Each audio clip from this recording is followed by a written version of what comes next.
प्यारे साथियों, नमस्कार। आप सभी का स्वागत है हमारे ऑनलाइन प्लेटफॉर्म संस्कृत सुमेधा पर। आज हम लोग देखेंगे महाकवि भारवी का जीवन परिचय। तो भारवी के पिता कौन थे? श्रीधर थे। अवंती सुंदरी कथा के अनुसार भारवी के पिता कौन है? नारायण स्वामी। किसके अनुसार? अवंती सुंदरी कथा के अनुसार। क्वेश्चन पूछता है कभी कभी कि अवंती सुंदरी कथा के अनुसार भारव के पिता का नाम बताइए, तो भारव के पिता का नाम नारायण स्वामी बता दिया जाएगा आप। फिर भारव की माता का नाम सुशीला। क्या था भारव की माता का नाम? सुशीला। इसकी अगली कड़ी देखें क्या जोड़ी गई है इसमें। भारव की पत्नी कौन थी? तो भारव की पत्नी का नाम रसिकवती या रसिका प्राप्त होता है। क्या प्राप्त होता है? रसिकवती या रसिका प्राप्त होता है। भारव का पुत्र कौन था? तो भारव का पुत्र मनोरथ था। किसका? भारव का पुत्र मनोरथ था। मूल नाम क्या था? दामोदर था। किसका? भारवी का मूल नाम दामोदर था। इन सब बातों को ध्यान रखिएगा, बहुत महत्वपूर्ण है यह। भारवी का गोत्र क्या था? तो भारवी का गोत्र कुशिक गोत्र था। क्या था? कुशिक गोत्र था। अब जब हम लोगों ने उनके माता पिता का नाम जान लिया, उनका मूल नाम जान लिया, तो फिर हमको यह भी जानना आवश्यक हो जाता है और मन में एक कौतूहल भी उठता है, एक प्रश्न भी उठता है कि भाई इतना जान लिए तो इनका जन्म स्थान क्या था। तो आप लोग जान रहे हैं कि दक्षिण भारत में नासिक प्रदेश के अचलपुर या एलिचपुर ग्राम माना जाता है। कहाँ पे? दक्षिण भारत में नासिक के अचलपुर या एलिचपुर में इनका माना जाता है। वही हम पता है पहले आपको, अवंती सुंदरी कथा के अनुसार धारा नगरी माना जाता है। क्या माना जाता है? अवंती सुंदरी कथा के अनुसार भारवी का जन्म जो है धारा नगरी भी माना जाता है। इतना होने के बाद फिर देखिए भारवी का समय क्या था।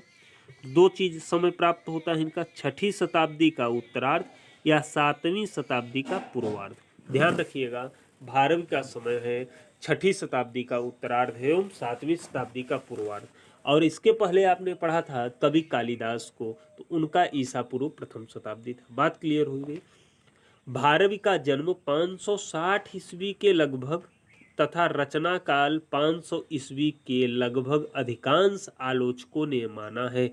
यदि आपसे कभी क्वेश्चन करें कि 560 से 560 में भारवी का जन्म किसने माना है, तो ध्यान रखिएगा आलोचकों ने माना है। और रचना काल 580 किसने माना है, तो आलोचकों ने माना है। अगली ध्यान देने योग्य बात जो है वह है कि किस संप्रदाय के थे, तो यह शैव संप्रदाय के थे। भारव की उपाधि क्या है? भारव की उपाधि आतपत्र भारवी है। क्या है? आतपत्र भारवी है। इनका एक श्लोक था, ठीक है, कनकमय आधत्ते, इसी तरह से करके एक श्लोक था इनका। तो उसमें आतपत्र माने जिसके ऊपर जो है सोने का छत्र हो, छत्र मतलब छाया, आप समझते हैं, ऐसा इन्होंने श्लोक लिखा था, इसीलिए इनकी उपाधि दे दी गई, आतपत्र भारवी कह दिया गया इनके। इनके आश्रयदाता कवि, इनके आश्रयदाता राजा कौन कौन कौन रहे हैं वो देखिए कि किस राजा के आश्रय में अपनी कविता करते थे। तो पहला देखिए विष्णुवर्धन। विष्णुवर्धन कौन था? पुलकेशिन द्वितीय का अनुज था यह। अनुज मतलब छोटा। श्री विष्णु कौन था? अवंती सुंदरी कथा के अनुसार कि श्री विष्णु के आश्रयदाता कवि थे। दुर्विनीत के भी आश्रयदाता कवि प्राप्त होते हैं। महेंद्र विक्रम शिव विष्णु का पुत्र। महेंद्र विक्रम कौन था? शिव विष्णु का पुत्र था। तो इन चारों राजाओं को आपको याद रखना है, विष्णुवर्धन, शिव विष्णु, दुर्विनीत, महेंद्र विक्रम। ठीक है, इन चारों को याद रखिएगा। ये चारों भारव के आश्रयदाता राजा रहे हैं कहीं न कहीं, किसी न किसी माध्यम से। ठीक है, भारव के दंडी के प्रपितामह हैं। भारवी दंडी के प्रपितामह हैं। आपसे क्वेश्चन पूछ सकता है कि दंडी के प्रपितामह हैं तो कौन है? भारवी है। ठीक है, अगला क्वेश्चन यह देखिए, पूरा टोटल हमने शॉर्ट करके आपको किस में बना दिया है? वन लाइनर पे बना दिया है, जिससे हो क्या कि पढ़ते जाएं, टाइम भी लॉस ना हो और हमको बातें भी समझ में आ जाए। और आजकल तो ऑनलाइनर का जो वन लाइनर का जो है जमाना है, ऑनलाइनर लोग पसंद भी करते हैं, अच्छी बात भी है, समय कम लगता है। कृति किरातार्जुनीयम एकमात्र इनकी कृति है। क्या है? किरातार्जुनीयम, यह एक ही मात्र इनकी कृति है। इन्होंने केवल किरातार्जुनीयम की रचना की है। चलिए, भारव की वाणी को प्रकृति मधुरा कहा गया है। आपसे क्वेश्चन करेगा कि प्रकृति मधुरा किसकी वाणी को कहा गया, तो भारव की वाणी को प्रकृति मधुरा कहा गया। भारव के मार्ग को विचित्र मार्ग कहा गया, तो पूछेगा आपसे कि विचित्र मार्ग के कवि हैं। ऑप्शन में रहेगा भारवी, कालिदास, भवभूति, इनमें से कोई नहीं, तो आप भारवी को मारिएगा। भारवी महाकाव्यों में अलंकृत काव्य शैली, भारवी अपने महाकाव्यों में अलंकृत काव्य शैली या रीति शैली के जन्मदाता हैं। तो आपसे क्वेश्चन कर सकता है कि अलंकृत काव्य शैली या रीति शैली के जन्मदाता कवि हैं, तो याद रखिएगा कौन है, भारवी जी हैं। अगले क्वेश्चन पे चलें, अगले टॉपिक पे चलें। श्री NC चटर्जी भारवी को ट्रावनकोर का निवासी सिद्ध करते हैं। ठीक है, कहाँ का निवासी, ट्रावनकोर, ये हमें लगता है दक्षिण भारत में है ट्रावनकोर। ठीक है, तो इनको ट्रावनकोर का निवासी सिद्ध करते हैं कौन, श्री NC चटर्जी। भारवी राजनीति के प्रकांड पंडित हैं, इसको ऐसे देख लीजिएगा एक बार। दक्षिण के ऐहोल शिलालेख में भारवी का नाम उल्लेखित है। महत्वपूर्ण है यह, क्या है, महत्वपूर्ण क्वेश्चन है, इसको याद रखिएगा। आपसे पूछेगा कि दक्षिण के किस शिलालेख में भारवी का नाम उल्लेखित है, तो आप ध्यान रखिएगा कि ऐहोल शिलालेख में।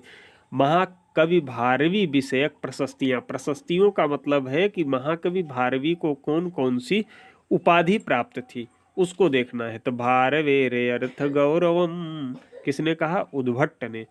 यह इनकी पहली उपाधि थी कि अर्थ गौरव के लिए कौन प्रसिद्ध है, तो भारवी प्रसिद्ध हैं। किसने कहा, उद्भट्ट ने कहा।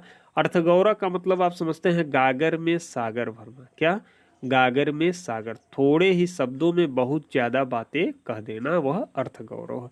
नारिकेल फल सम्मितम वचः, मल्लिनाथ ने कहा, किसको, भारवी को।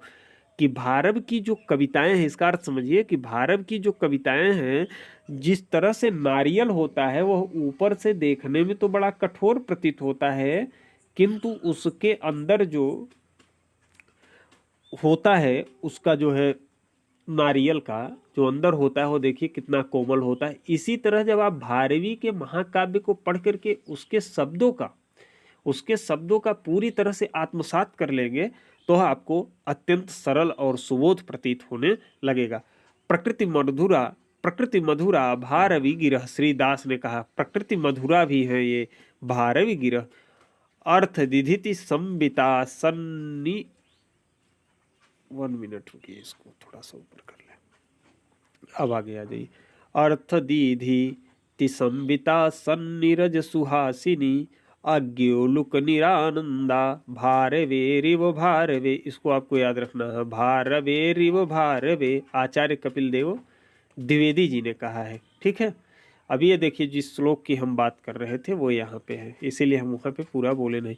वृत्त छत्र से साकापि वंशस्थस्य विचित्रता प्रतिभा भारवेर एन सच्छाएन अधिकी कृता। क्षेमेंद्र ने कहा कि वित्त छत्र से यानी ऊपर जो छत्र रखे, साकापि वंशस्थस्य विचित्रता प्रतिभा भारवे एन सच्छाएन अधिकी कृता।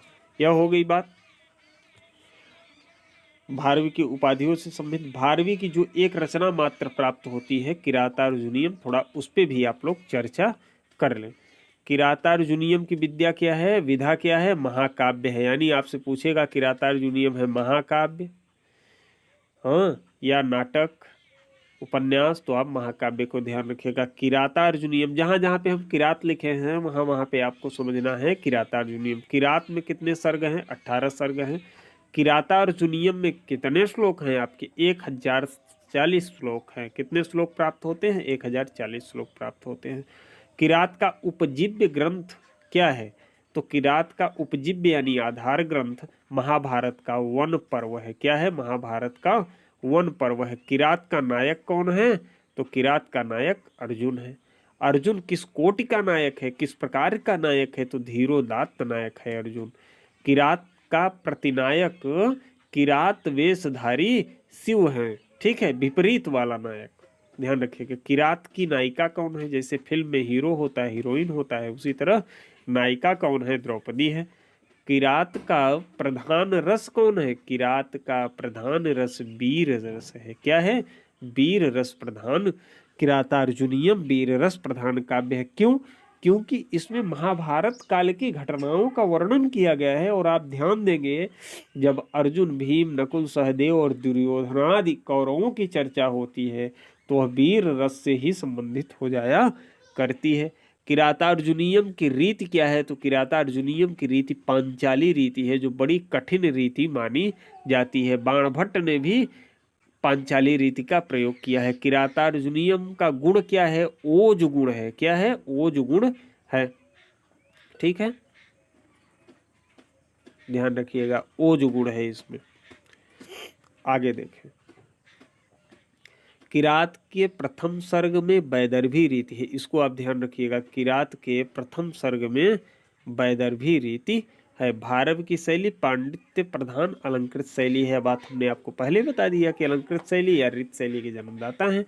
अब देखिए, किरातार्जुनीयम, यहाँ जू कर लीजिएगा। किरातार्जुनीयम का प्रारंभ श्री शब्द से तथा प्रत्येक सर्ग के अंतिम श्लोक में लक्ष्मी पद का प्रयोग होता है। लक्ष्मी पद का प्रयोग होता है। भारव के काव्य किरातार्जुनीयम के लक्ष्मी पदांक कहा जाता है। भारव के काव्य को लक्ष्मी पदांक कहा जाता है। तो भारवी का काव्य क्या है? किरातार्जुनीयम है। तो किरातार्जुनीयम को लक्ष्मी पदांक भी कहा जाता है। किरात के प्रथम सर्ग में 46 श्लोक हैं। कितने श्लोक हैं? 46 श्लोक प्राप्त होते हैं किरात के प्रथम सर्ग में। ठीक है, और किरात के प्रथम सर्ग में छंद 1 से 44 तक कौन सा छंद है? वंशस्थ छंद है। किसमें? 1 से 44 तक क्या है? वंशस्थ छंद है। ठीक है, आगे बढ़े। किरात के प्रथम सर्ग के 45वें श्लोक में पुष्पिताग्रा छंद है। किस श्लोक में? 45वें श्लोक में पुष्पिताग्रा छंद है। किरात के अंतिम श्लोक में मालिनी छंद है। किसमें? अंतिम श्लोक यानी 46वें श्लोक में। अंतिम श्लोक मतलब 46वें श्लोक में मालिनी छंद है। अर्थ गौरव के लिए प्रसिद्ध है भारवी, आपको पता है। अगला आए देखें, श्री कृष्णमाचार्य ने किरातार्जुनीयम की 34 टीकाओं का उल्लेख किया है। किसने? कृष्णमाचार्य ने 34 टीकाओं का किरातार्जुनीयम के उल्लेख किया हुआ है। आगे बढ़े, किरातार्जुनीयम की टीका घंटापथ है। कौन सी है किरातार्जुनीयम की टीका? घंटापथ है। ठीक है, अब घंटापथ किसने लिखा? मल्लीनाथ ने। देखिए, मल्लीनाथ ने लिखा। शब्दार्थ दीपिका टीका किरातार्जुनीयम की है, जो केवल प्रथम 3 सर्गों पर है। तो आपसे क्वेश्चन करेगा कि प्रथम 3 सर्गों पर कौन सी टीका लिखी गई है? तो ध्यान देना, शब्दार्थ दीपिका लिखी गई है। शब्दार्थ दीपिका को किसने लिखा? तो चित्रभानु जी ने लिखा है। किसने लिखा है? महोदय चित्रभानु ने। किरात के प्रथम 3 सर्गों को पाषाण त्रय कहा जाता है। किरात के प्रथम 3 सर्ग मतलब प्रारंभ के 3 सर्ग, पहला सर्ग, दूसरा सर्ग और तीसरा सर्ग, यह पाषाण त्रय कहलाता है। आगे बढ़े, दुर्विनीत ने किरात पर संस्कृत टीका 15वें सर्ग पर लिखी थी। किसने? दुर्विनीत। दुर्विनीत आश्रयदाता कवि राजा था ना यह, तो 15वें सर्ग पर संस्कृत टीका लिखी है। शब्दावतार नाम से बृहत कथा का संस्कृत रूपांतरण दुर्विनीत ने किया है। किस नाम से? शब्दावतार नाम से बृहत कथा का संस्कृत रूपांतरण दुर्विनीत ने किया है। किरात का 15वां सर्ग चित्र काव्य के लिए प्रसिद्ध है। ध्यान रखिएगा, किरात का पूछेगा आपसे क्वेश्चन, किरात का कौन सा सर्ग चित्र काव्य के लिए प्रसिद्ध है? तो ध्यान रखिएगा 15वां सर्ग। प्रसन्न गंभीर पदाशरस्वती, यह वाक्य किरात से संबंधित है। किससे संबंधित है? किरातार्जुनीयम से संबंधित है। आगे चल, इसको देख लिया जाए थोड़ा सा। स्फुटतान पदैर्पाकृता न च न स्वीकृतम अर्थ गौरवम, यह वाक्य भी किरातार्जुनीयम से संबंधित है। कुछ और कड़ियाँ हैं जो जोड़ लेना है हम लोगों को। किरात का मंगलाचरण वस्तु निर्देशात्मक है। कैसा मंगलाचरण है? वस्तु निर्देशात्मक है। और इसके मंगलाचरण में वंशस्थ छंद है, क्योंकि मैंने आपको बता दिया कि पूरे पहले सर्ग में वंशस्थ छंद है। पहले और 45 और 46 श्लोक को छोड़ करके 45वें श्लोक में पुष्पिताग्रा बताया था, 46वें में मालिनी छंद। फिर मल्लिनाथ की कुछ टीकाएं हैं जिनके बारे में आपको जान लेना चाहिए। रघुवंशम, कालिदास की रचना कर रघुवंशम पर संजीवनी टीका मल्लिनाथ ने लिखी। कुमार संभवम, कालिदास के कुमार संभवम पर भी संजीवनी टीका ही मल्लिनाथ ने लिखी। मेघदूतम पर संजीवनी टीका मल्लिनाथ ने लिखी। अगला देखें, किरातार्जुनीयम पर भारवी ने घंटापथ टीका लिखी। घंटापथ का मतलब होता है राजमार्ग।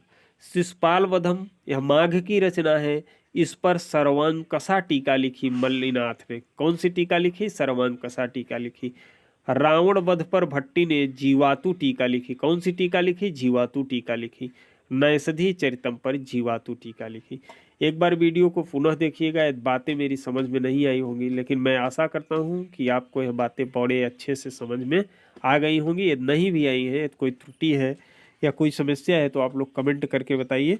और यह वीडियो कैसा लगा कमेंट में अवश्य बताइएगा। तब तक के लिए धन्यवाद, नमस्कार।